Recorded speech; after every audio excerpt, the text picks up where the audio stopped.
J'invite maintenant Mme Isabelle Meunier à prendre la parole. Mesdames et messieurs, bonsoir. Les élus d'Antic-Cartierville et moi-même sommes heureux de rendre hommage à M. Azzedine Achour, directeur de Solidarité Antic, dont le travail mérite d'être souligné et dont l'apport à la communauté est exceptionnel. Sans plus tarder, j'invite Madame la mairesse à venir au micro pour vous présenter M. Achour.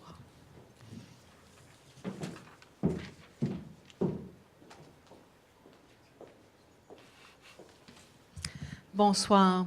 Alors, Azzedine Achour a-t-il besoin de présentation? Oui, quand même, parce que nous avons un très large auditoire. Il y a des gens qui nous regardent aussi à la télévision, sur Internet, et nous avons rarement une audience aussi importante au conseil d'arrondissement. Alors, Azzedine Achour, économiste de formation, a forgé sa carrière dans le développement de l'industrie des télécommunications en Algérie. Quelque temps après son arrivée au Québec, il a été nommé en 1996 au poste de directeur du Carrefour d'aide aux nouveaux arrivants, le CANA. Il s'est rapidement attelé à mettre en œuvre, au-delà des services d'aide à l'établissement des nouveaux arrivants, des initiatives qui mettent le talent de ces derniers au service de la communauté, tout en favorisant leur apprentissage à l'exercice de la citoyenneté. De nombreux partenaires du milieu ont cru comme lui à l'efficacité de cette démarche et se sont investis dans ce travail. En 2001, il est engagé comme directeur de la table de quartier Solidarité Antic, qu'il quittera dans quelques jours pour son départ à la retraite. Azzedine est reconnu pour avoir mobilisé l'essentiel des acteurs sociaux et communautaires du quartier autour de la réalisation de divers plans d'action intégrés pour le développement social du Grand Antic. Bien qu'il ait la parole facile, Azzedine ne cherche pas à se mettre de l'avant.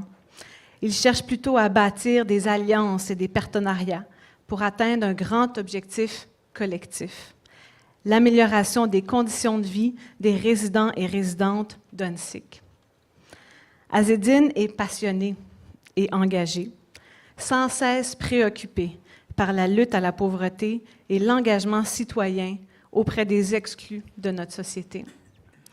Cher Azzedine, te faire signer le livre d'or de l'arrondissement ce soir, c'est notre façon de te remercier pour ta contribution exceptionnelle à l'arrondissement. Et nous te souhaitons une belle retraite bien méritée. Oui.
parmi nos amis, Martine et Loin, Sylvie, venez par là, ne vous cachez pas. Robert, César, Dominique, Jean.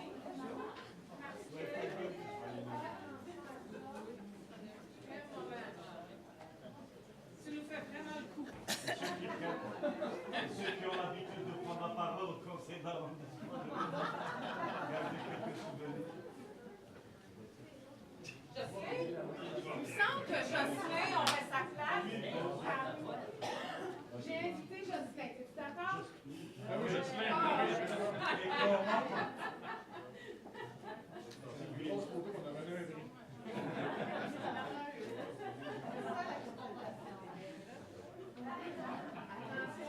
Pied du poteau. Moi, c'est ma responsabilité. Le pied du poteau, faut pas qu'il bouge. Madame Marianne, tu ne dois pas venir comme là dans le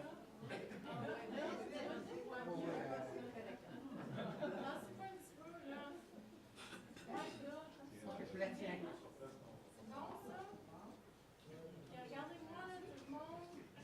J'ai dit, Azédine. Ça va être traduit, bon.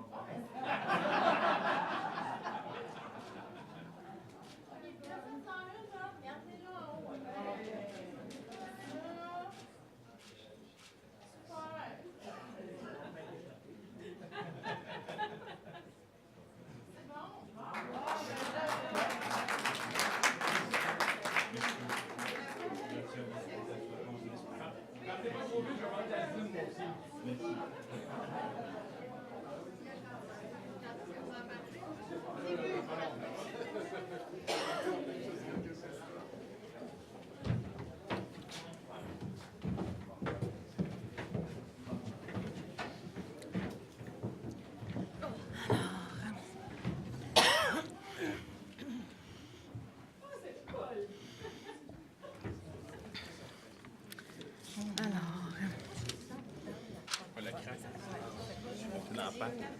Oui, il faut se mettre un peu plus près.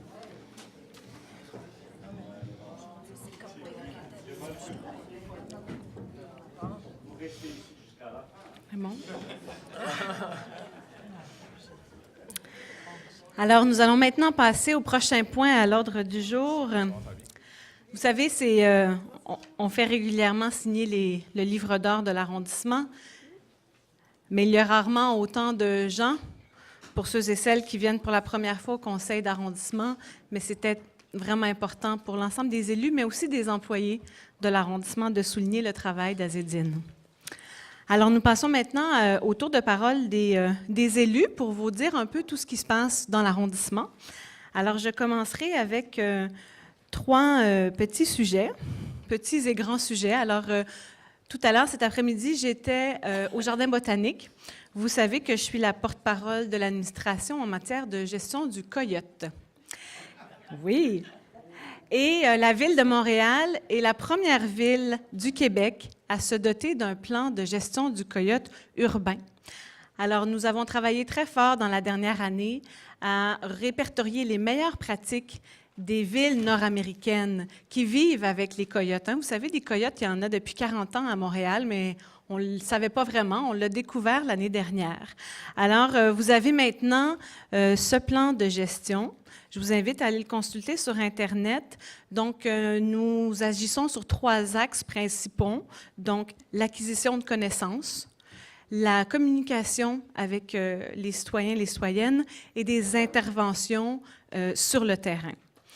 Notre ligne InfoCoyote sera toujours en fonction et d'ailleurs, nous invitons les gens à toujours signaler les coyotes, même s'ils ont des comportements normaux. C'est très important pour nous parce qu'on suit notre population de coyotes.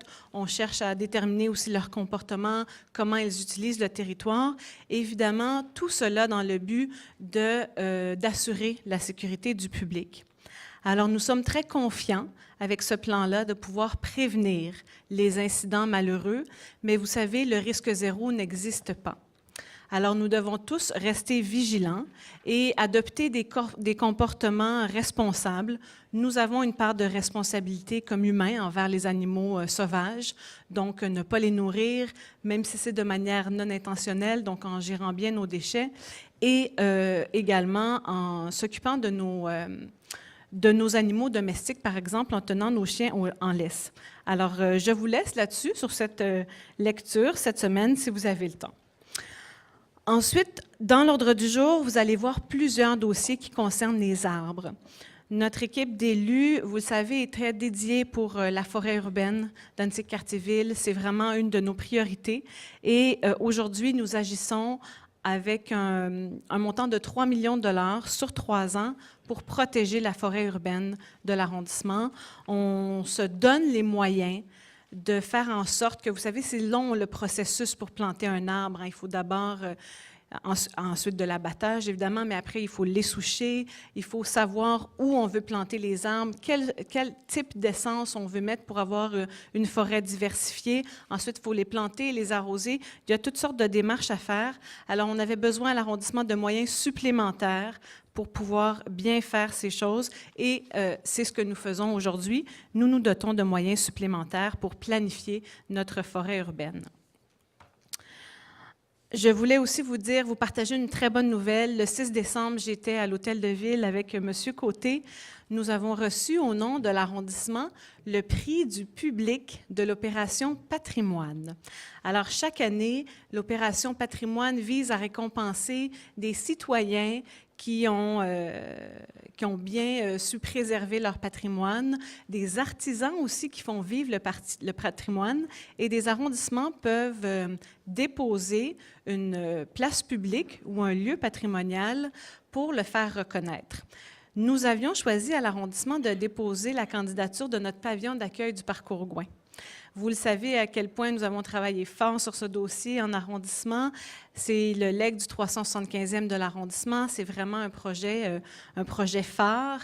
Et c'est du patrimoine, évidemment. Ce n'est pas du patrimoine, c'est pas un bâtiment qui a 100 ans qu'on a protégé.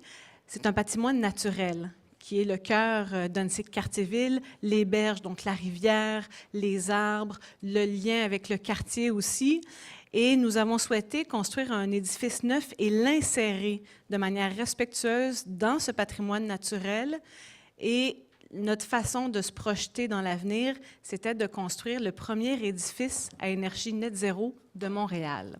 Et je peux vous dire que ça a été une grande surprise. Les gens qui étaient dans la salle apprenaient qu'il y avait un tel bâtiment à Montréal. Alors, le 25 mai 2019, mettez cette date à l'agenda. Nous, Annecy-Cartierville, recevrons l'ensemble des Montréalais et Montréalaises pour la fête du patrimoine, et ça se fera au pavillon d'accueil du Parcours Gouin. Alors, nous en sommes très fiers et j'espère que vous partagez cette fierté. Et d'ailleurs, en fait, merci d'avoir voté parce que c'était vraiment un prix du public.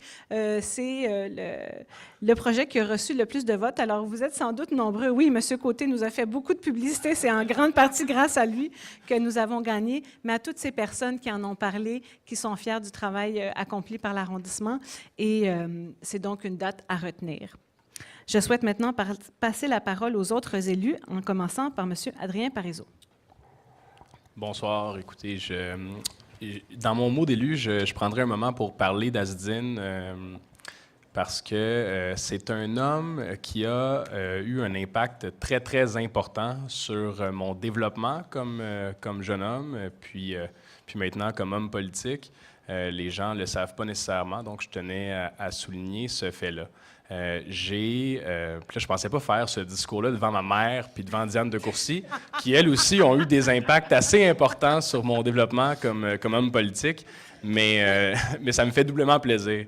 Ma mère était présidente de Solidarité Ontic à cette époque-là. J'ai connu Azdine quand j'étais au secondaire.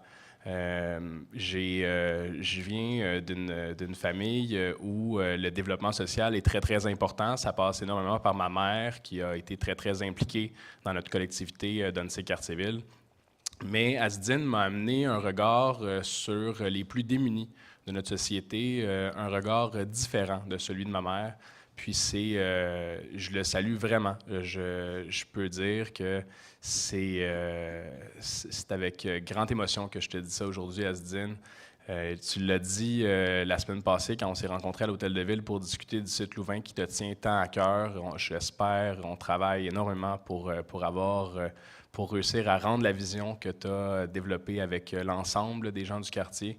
Mais tu t'as dit à ce moment-là quelque chose qui m'a beaucoup touché. Tu as dit à Eric Allen Caldwell et aux gens qui étaient présents que j'étais un enfant du quartier. Puis moi, comme étudiant en sciences politiques, un des penseurs politiques qui m'a beaucoup influencé, c'est Platon.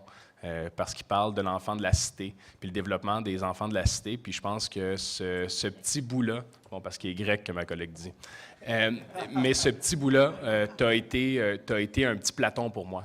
Puis je t'en remercie énormément. J'ai dit aussi à Azdine la semaine passée, puis je tiens à le redire aujourd'hui, que pour moi, l'intégration des nouveaux arrivants au Québec, Azdine a triché un petit peu. Avant même d'arriver au Québec, Azdine était déjà québécois. Il est juste né ailleurs, mais il a été... je pense que Azdine est plus québécois que moi. Puis je suis vraiment... Tout le monde qui a eu une discussion moindrement un peu profonde avec Azdine peut dire que cet homme-là a doublement contribué à la société dans laquelle il est venu immigrer en 1994. Je pense que vous... Hein? Malgré toi, oui, c'est ça. Donc, puis je finirai avec une petite citation de Gaston Miron, qui selon moi, te représente bien. Oui, ces choses qui ont déjà été dites, mais je vous les répéterai jusqu'à ce que vous les ayez comprises. Je pense que c'est ça. Je pense que c'est ça, Azdine Achour. Je pense que c'est un homme. Je pense que c'est un homme qui a jamais eu peur de ses convictions puis qui l'a toujours répété pour que les gens aient cette vision du développement social puis de la conscience sociale qu'une collectivité doit absolument avoir. Donc là, je vais accélérer, ça sera pas long. Je vous le promets à mes collègues. Donc, merci Azdine, merci beaucoup, puis bonne retraite. Je te souhaite une mosquée laïque où l'ensemble des gens qui s'identifient à la laïcité vont être accueillis dans ton bâtiment sociologique, dans tes grands rêves que tu pourras porter par la suite. Donc, bonne retraite Azdine.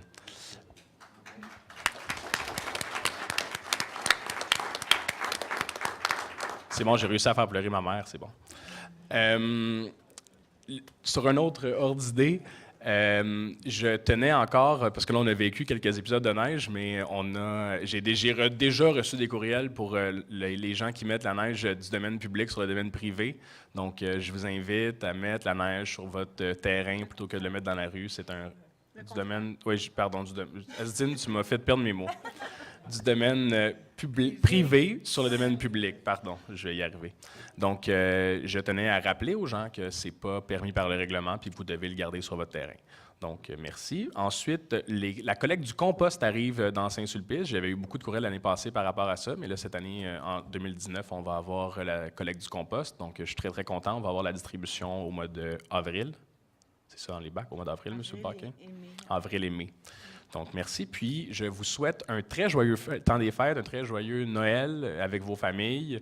Puis, si vous avez les moyens, je vous invite aussi à donner aux gens qui sont plus démunis. Ayez un petit Azdine en tête pour les gens plus démunis de notre société, dans ces quartiers-villes particulièrement, pour le snack et la corbeille. Je pense que mes collègues en parleront plus tard. Donc, merci, bonne soirée. Puis, merci encore Azdine et bonne retraite. Merci. Je passe maintenant la parole à Mme Effie Giano. Bonsoir, félicitations de ma part aussi, Azdine, et bonne retraite. Alors, je vais vous lire un petit paragraphe. Le 10 décembre 1948, les Nations unies ont adopté la Déclaration universelle des droits de l'homme, décrétant que tous les humains naissent libres et égaux, en dignité et en droit. 70 ans plus tard, la Déclaration a fait des petits, inspirant plusieurs nations à travers le monde, comme le Canada et le Québec, à se doter d'outils pour protéger les droits de toutes et de tous. Je profite de cette journée pour souligner la chance que nous avons de vivre dans un pays où l'égalité et les libertés sont au cœur des préoccupations politiques et sociales, en plus de réitérer mon engagement à continuer de protéger nos droits et libertés. Alors, je tiens à souligner quelques événements des dernières semaines dans Bordeaux-Cartierville. Alors, pas en ordre particulier, mais je vais juste en nommer quelques-uns. La magie de Noël, c'est un événement organisé par l'Association des gens d'affaires de Gouin-Ouest, qu'on appelle l'AGAGO. C'était le 8 décembre dernier. C'était un grand succès pour petits et grands. Ensuite, la guignolée de la Corbeille, Bordeaux-Cartierville, a eu lieu aussi samedi au marché central. En tout, 6 000 $ a été amassé, alors c'est vraiment, vraiment impressionnant. Et félicitations à toute l'équipe de la Corbeille et les bénévoles. Puis j'encourage tous ceux qui veulent faire des dons, soit monétaires ou des denrées non périssables, peuvent se rendre à la Corbeille pour continuer à contribuer. Ensuite, l'Orchestre métropolitaine a choisi Bordeaux-Cartierville pour présenter un concert extraordinaire le 24 novembre dernier à la première église arménienne. Et finalement, c'était la 5e édition du Festival sportif d'Antique-Cartierville. Alors, félicitations à tous les enfants et particulièrement ceux de Bordeaux-Cartierville. Ensuite, quelques petites informations qui peuvent vous aider durant la neige qui arrive à grands pas. L'application InfoNeige Montréal qui est disponible sur le App Store et Google Play. Fait que dans le fond, c'est une application qui va vous permettre de localiser où les chargements de neige sont rendus. Alors, il y a toujours, oui, le 3-1, mais on a une application, tout le monde a un téléphone intelligent, fait que ça peut être pratique. Et dans Bordeaux-Cartierville, on a un nouvel entrepreneur pour les collectes de résidus alimentaires et de déchets qui a commencé là, le 3 décembre dernier. Alors, je tenais à vous le dire. Et une petite astuce pour le compostage ou la collecte des résidus alimentaires durant l'hiver, c'est possible. C'est mon attachée politique, Frida, qui a mentionné. On peut remplir le bas de notre bac de compostage ou de collecte de résidus alimentaires avec des journaux. Puis quand on met les aliments à l'intérieur, bien, ça ne colle pas. Alors, c'est facile ensuite pour pouvoir vider ça dans les camions. Et c'est tout. Merci beaucoup. Bon conseil, puis joyeuses fêtes à tous. Merci. Je passe maintenant la parole à Mme Nathalie Goulet. Bonsoir à toutes et à tous et bonsoir à celles et à ceux qui nous écoutent à la maison également.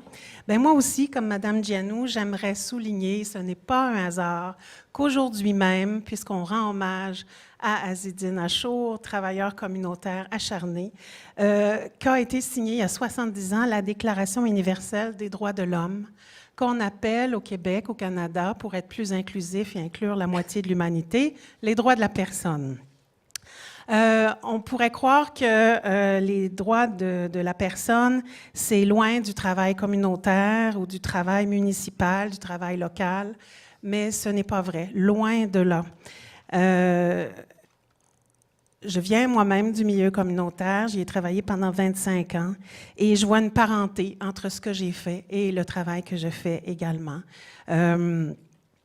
Travailler auprès des plus vulnérables, on se réfère toujours à la Déclaration universelle des droits de la personne quand on travaille auprès des plus vulnérables. Le communautaire le fait tout le temps. Alors, il y a une trentaine d'articles, je l'ai relu aujourd'hui, puis j'ai fait un message Facebook à cet effet-là, cette déclaration-là. Il y a une trentaine d'articles, ça se lit très, très vite. Je vous encourage à aller la lire ou la relire. C'est vraiment très, très intéressant. On y parle de droit à la sûreté de la personne, au travail, à la personnalité juridique, à être traité équitablement, sans distinction aucune de race, de couleur, de sexe, de langue, de religion, de fortune ou d'opinion politique.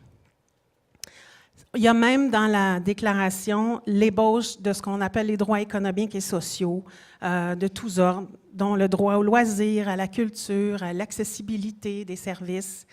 Et ça, c'est important dans notre travail qu'on fait, nous, toute l'équipe ici au niveau municipal. On parle beaucoup du droit au logement. On a un objectif de créer ou de préserver 12 000 logements sociaux et abordables. On vient d'adopter une politique d'inclusion Montréal-Ville inclusive pour faciliter l'intégration des nouveaux arrivants. On parle de créer une cellule de protection pour les demandeurs d'asile. Et demain, c'est quelque chose dont je parle moins ici au conseil municipal, mais j'ai la responsabilité de la sécurité publique pour la ville de Montréal. Et demain, on va lancer un plan stratégique pour prévenir le profilage racial et social au SPVM. C'est demain, c'est à la Commission de la sécurité publique. C'est public, vous y êtes toutes et tous invités. C'est à 13h au conseil municipal. Donc, ce sont pour moi, c'est en toute droite ligne avec cette déclaration-là qui a été adoptée il y a 70 ans. Et au plan local, ben nous, on continue notre travail ici dans l'arrondissement. On est en train d'élaborer, de réfléchir à la planification stratégique pour 2019 qu'on va vous présenter en 2019, tout de suite après les fêtes. Vous savez qu'on travaille un plan local de développement durable, le plan directeur des parcs. Dans Annecy, il y aura un réaménagement de notre grand parc Annecy et du parc Nicolas-Viel d'ici les 2 prochaines années. On parle de plan de déplacement scolaire qui va être intégré au plan local de déplacement. Et je vais continuer ma tournée des écoles à partir de janvier parce que Vélo Québec va commencer à faire ses diagnostics dans les écoles dans l'est de l'arrondissement après les fêtes. On vient de faire le bilan de l'application des mesures d'apaisement de la circulation. Dans Annecy, on en a réalisé une quinzaine cette année. Et on est très contents de ça.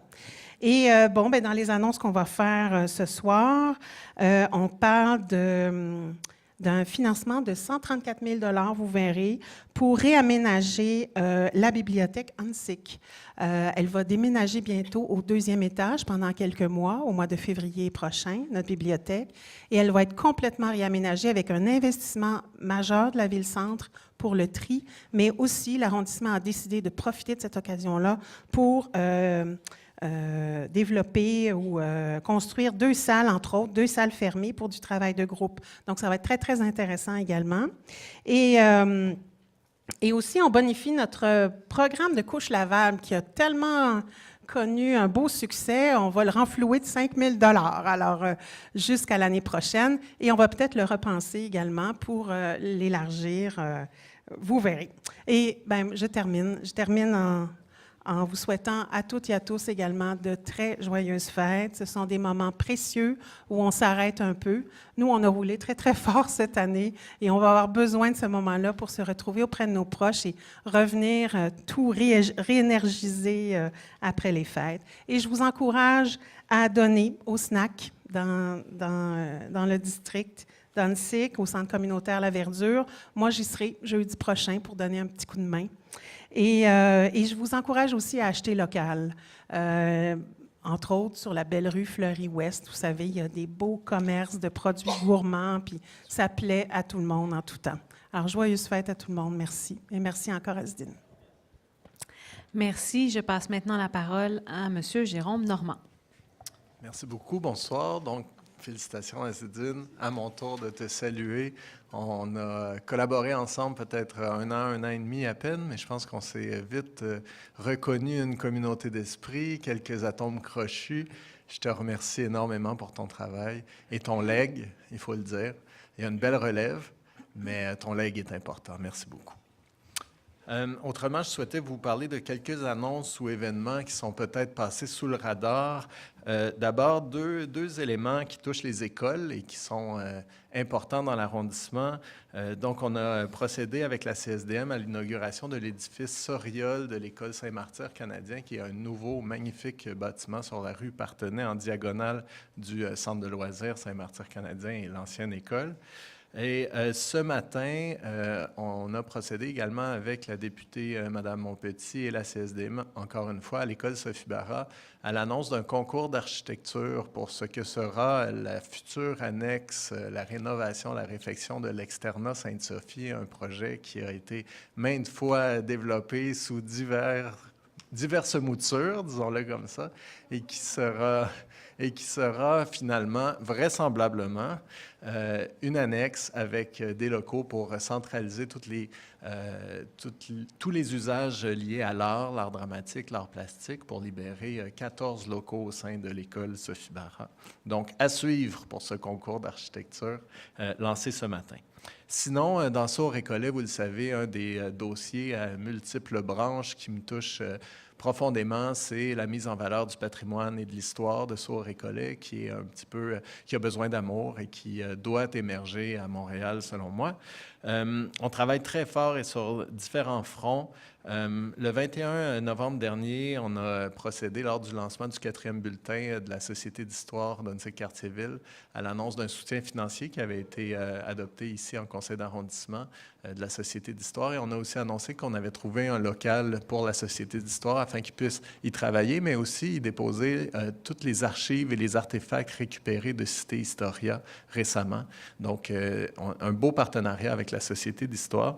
Et dans ce sens-là, on a tenu aussi une deuxième rencontre d'une grande table informelle le 27 novembre dernier.